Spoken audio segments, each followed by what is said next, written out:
Gahunda y'Agasozi Ndatwa yatekerejwe mu rwego rwo kuzamura imibereho myiza y'abaturage no kurwanya ubukene mu gihugu cyacu. Umwaka ushize w'2008 ahanini waranzwe no gusobanura impamvu y'iyi gahunda n'uburyo yashyirwa mu bikorwa vuba. Uturere tw'inkwakuzi tukaba twarumvise vuba iyi gahunda, tuyishishikariza abaturage kuyishyira mu bikorwa kugira ngo barusheho kwizamura mu mibereho yabo. Kugira ngo rero hasuzumwe aho ishyirwa mu bikorwa by'iyi gahunda bigeze, Minisiteri y'Ubuhinzi n'Ubworozi yateguye inama yo gusuzuma no gufata ingamba zo kwihutisha gahunda y'Agasozi Ndatwa.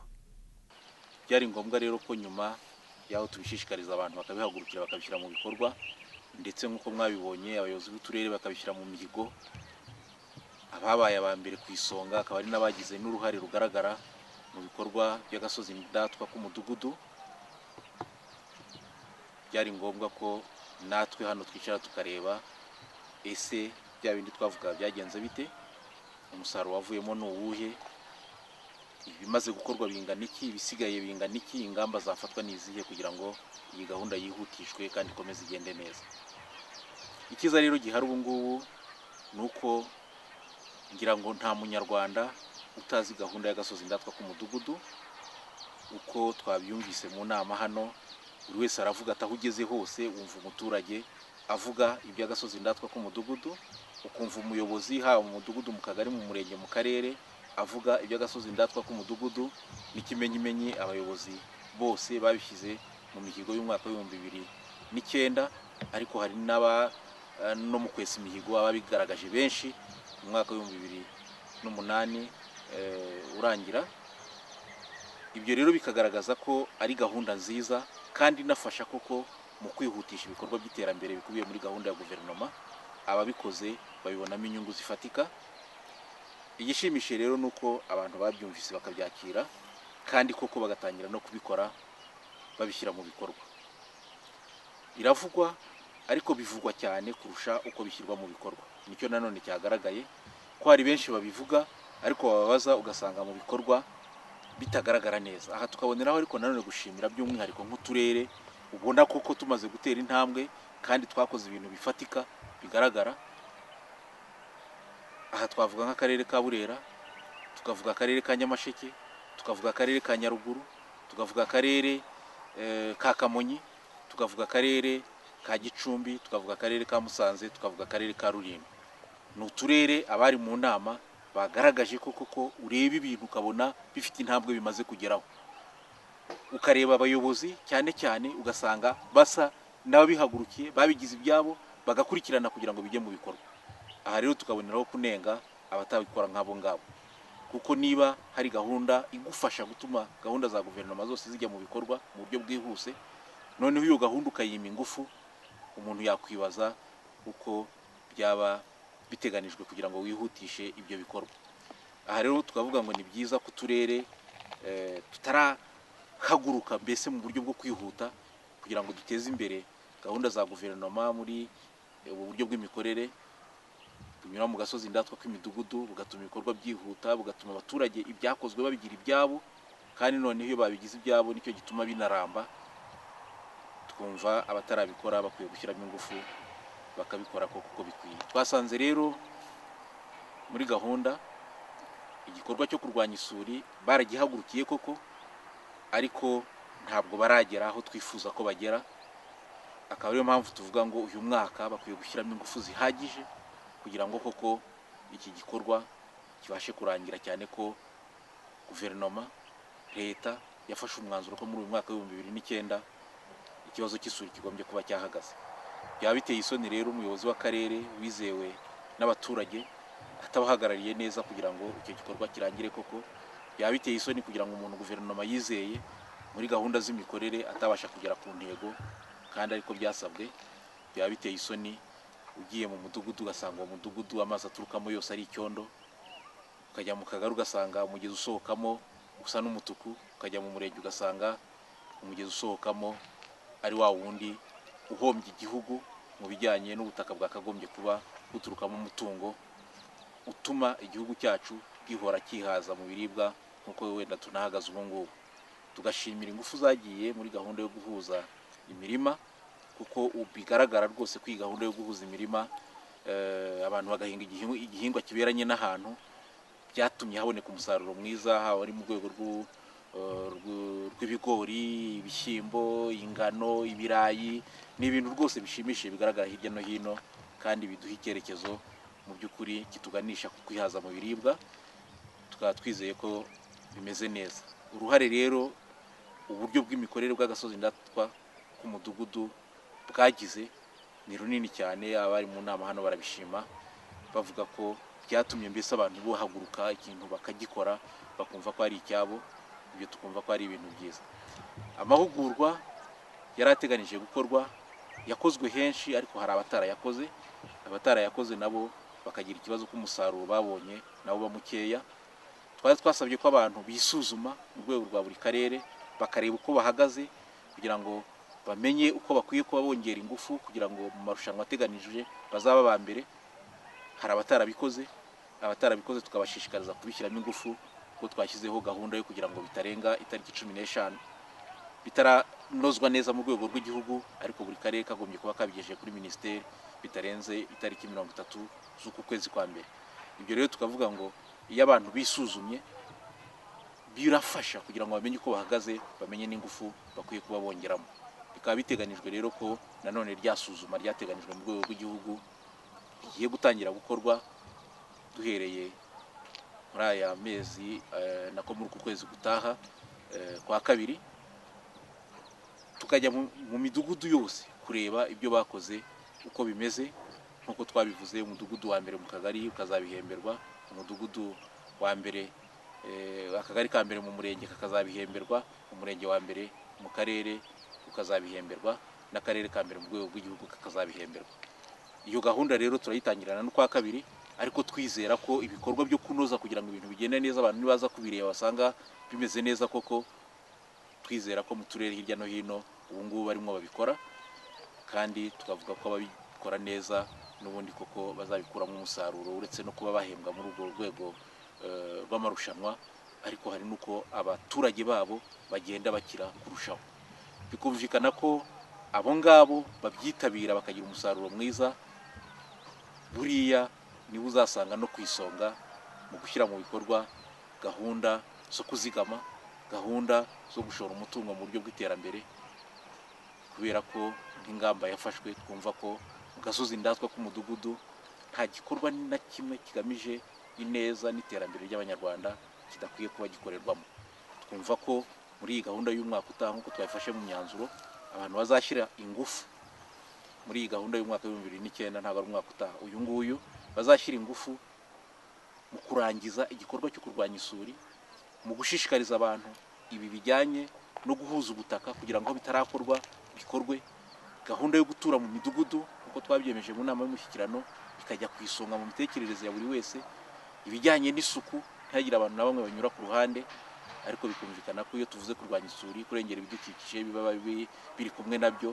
Ibijyanye n'ibikorwa remezo ntabwo tuba twabisize ku ruhande.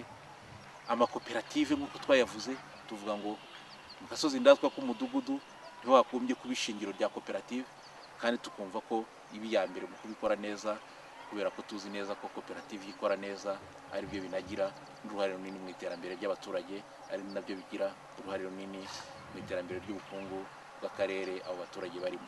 Numva rero muri rusange ari ibyo, yari inama yo gukora isuzuma bikorwa muri gahunda y'Agasozi Ndatwa ku byakozwe uyu mwaka wa 2008 ushize, ariko tunafata ingamba zibikwiye kwitabwaho by'umwihariko muri uyu mwaka wa 2009.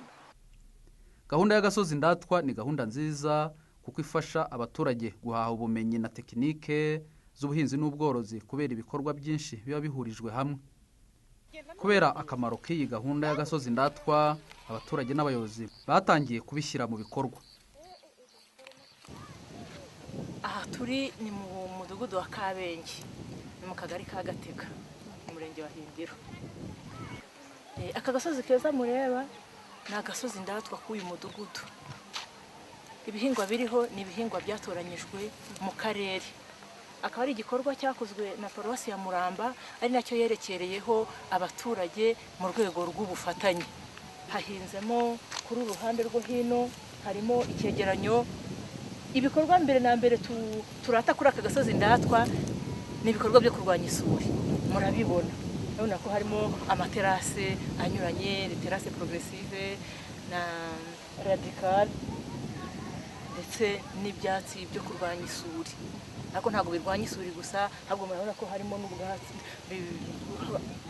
bisasira na kawa kandi bikagaburirwa n'amatungo.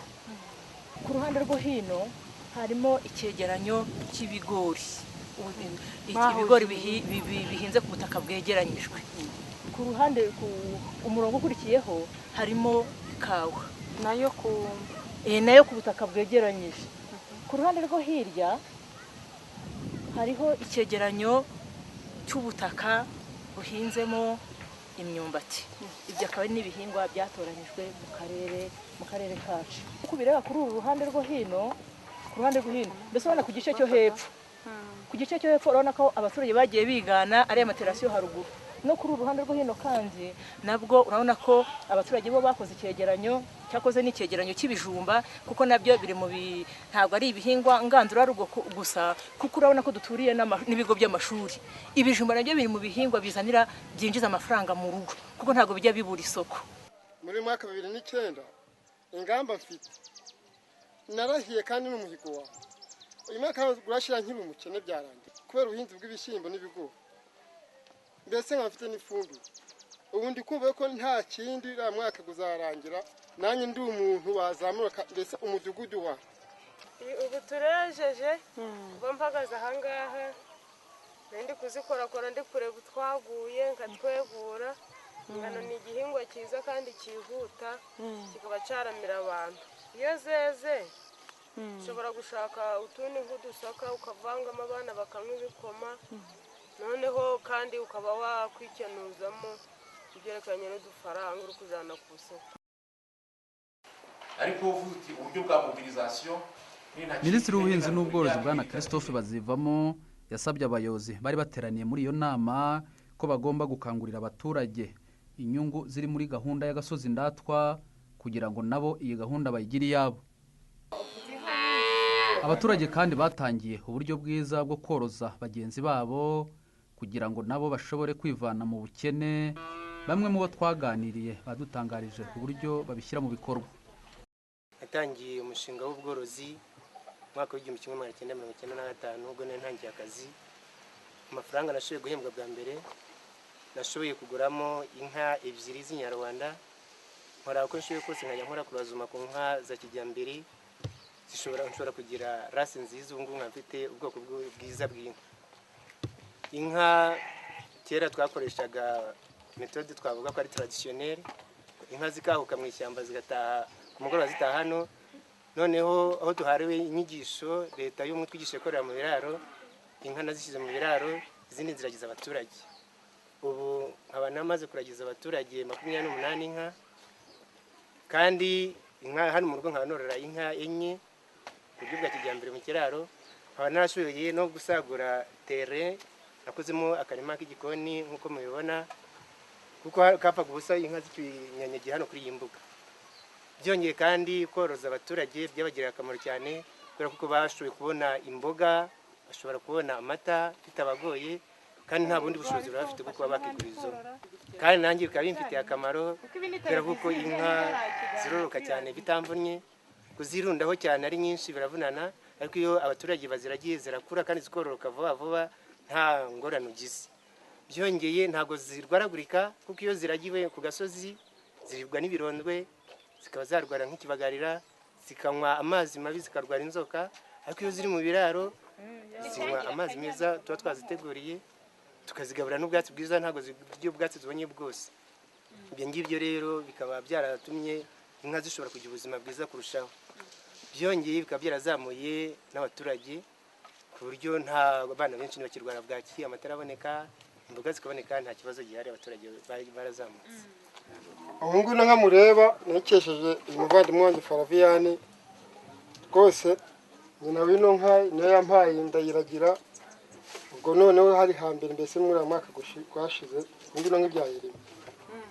Ubu ngubu yaranzituriye, ubu nabashe kuba mbese nanjye noneho nakwikemura ikibazo cy'ubukene. akimara kuyima rwose ntabwo nahingaga ngo neze ibishyimbo, nezaga nk'ibiro 20 kandi urabona isambu yanjye uko angana hano hose. Ubwo noneho bisaba ko amaze kuma inka nabashe kuba nagera ku bishyimbo, hinga ibishyimbo n'ibigori birera. Mbese ubu ngubu nshobora kuba nkandagiye nko ku musaruro w'ibiro nka 300, aho mbere nazaga ibiro 30 mbese. Kubona inyama za buri munsi uri umuntu umukozi nabonaga ari ikibazo, nahisemo korora inkwavu. Buri mwana ari n'ubwo buryo bwo kumwigisha korora, gutangira kumwigisha korora akiri mutoya. Umwana wa hano mu rugo mugurira urukwavu. None iyi inkwavu zimaze kororoka, twashatse kugira ngo turwane ku banyeshuri bataga ishuri bajya gucuruza ibisheke ku Kiziguro, bataye amashuri. None umwana tukamuragiza urukwavu. Uyu mwana muragije urukwavu aragenda akarworora, noneho nkakomeza kumukurikirana ndeba ko urukwavu arwahirira kandi ndeba kuko adasiba ishuri. Noneho twasanga yasibye ishuri nka kabiri tukamwaka tukarwihera undi mwana. Urukwavu rumara kubyara rero ibyana mwatiye ikabiye, iyi mwatiye ikabiye yanjye akomeza akaziragira kubera ko kuzizana hano hari amatungo menshi, ntabwo nazishobora amatungo menshi hano. Noneho iyo zimaze gukura agiye afumbira akomeza kuribona, ize akaba yazikoresha ubukene bwe afite, izanjye bakajya bazanira agakwavu ko kurya muri weekend, abona akifata neza ije nayo. Maze kororoza abana 100 inkwavu. Abaturage kandi bafatanije n'abayobozi bakomeza gushishikarira igikorwa cyo kurwanya isuri, baca amaterasi y'indinganire. Ubundi habona imisozi ikunze cyane kubona isuri, ariko aho amaterasi y'indinganire ubona ari inyuma wese atemwa aziriye cyangwa umwana itaburi kugira ngo n'abakunze kujya mubona bizaza imisozi y'indinganire. Ariko ubu ngubu urebye igihugu dufite nuko amazi yose asa nkaho yagabanutse, usanga umuhanda amazi yuzuyemo mu bishanga se. Hari isuri yamanuraga amazi menshi, urabona naho ngaha twacaga mbese twongera kugira ngo yo kumena mu muhanda. None ubu nta mazi menshi akihaza, agenda mbese agabanyuka aho baciriye indinganire. Isuri yaragabanyutse biterwa n'amaterasi y'indinganire. Mbere bataraca indinganire twahingaga ibishyimbo ukabona imvura yagwa, imvura ikabyica, gutya izuba ryava nuko. Minisitiri w'Ubuhinzi n'Ubworozi Bwana Christophe Bazivamo akaba yaragaragaje ko abayobozi bafite uruhare runini kugira ngo izi gahunda zishyirwe mu bikorwa, cyane cyane abayobozi b'uturere. Abayobozi bafite uruhare runini cyane kugira ngo izi gahunda zigerweho, yaba ari abayobozi mu nzego z'ibanze, mu mudugudu, mu kagari, mu murenge, ariko noneho cyane cyane abayobozi bo mu rwego rw'akarere barasabwa kubihagurukira, kuko bigaragara ko uturere twagiye tubutwa mbere muri iyi gahunda. Aha turavuga nk'akarere ka Burera, turavuga nk'akarere ka Nyaruguru, turavuga nk'akarere ka Nyamasheke, turavuga nk'akarere ka Kamonyi, turavuga nk'akarere ka Gicumbi, turavuga nk'akarere ka Musanze, turavuga nk'akarere ka Rulindo. Ni ahantu ko kubona n'abo bayobozi bahaguruka bagaharanira ko ibyo bikorwa bijya ku murongo. Tukaba twumva ko abayobozi bose bakwiye kuba bagira uko batera intambwe bagakora nk'abo ngabo, bagahagurukira gahunda z'Agasozi Ndatwa ku mudugudu kugira ngo rya terambere dushaka ribashe kuba ryagerwaho uko bikwiye. Ni ngombwa rero ko abatuye cyangwa abahinga ku Gasozi Ndatwa bose bashyira hamwe bagakorera umugambi wo kugatunganya hamwe kandi bakawushyira mu bikorwa hamwe, buzuzanya mu bikorwa no mu bitekerezo.